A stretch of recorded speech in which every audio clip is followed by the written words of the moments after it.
Every day, you hear about carbon footprint. This is a well-known term, but do you actually know what it means? Well, let me break it down for you. And don't worry, this one is on the house.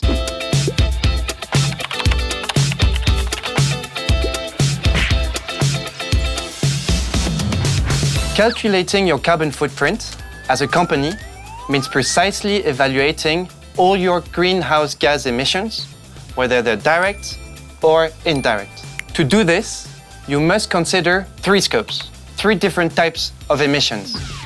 Don't leave, it's super easy to understand. So let's start with scope 1.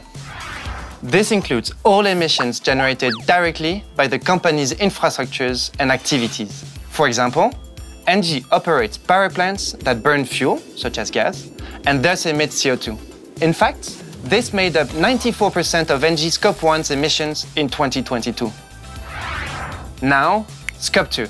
This concerns the energy the company consumes for its own use. For example, the lighting and heating of offices, the electricity required to run printers, and of course, coffee machines.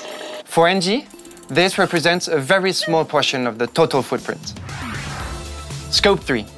Well, I have to say this one is a bit complex. Scope 3 consists of indirect emissions generated both upstream and downstream of the company. In other words, by its suppliers and customers. But how do we know about their emissions? Let's start with the upstream. This requires getting information from suppliers. Take, for example, the electricity that ENGIE buys on the wholesale market to resell to its customers. Producing this electricity has generated carbon emissions, and they must be accounted for. That's the Scope 3. Another example of upstream emissions is when ENGIE buys turbines for a wind farm. Well, obviously, producing these turbines is not carbon-free. Again, Scope 3.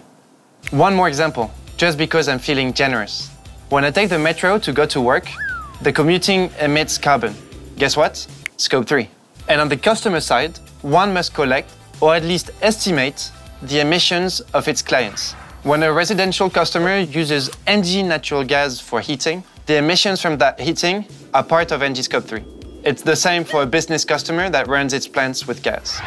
Now that you understand what the carbon footprint is, bear in mind the most ambitious companies are those committed to all 3 scopes, including the emissions of their customers. And ENGIE is one of them.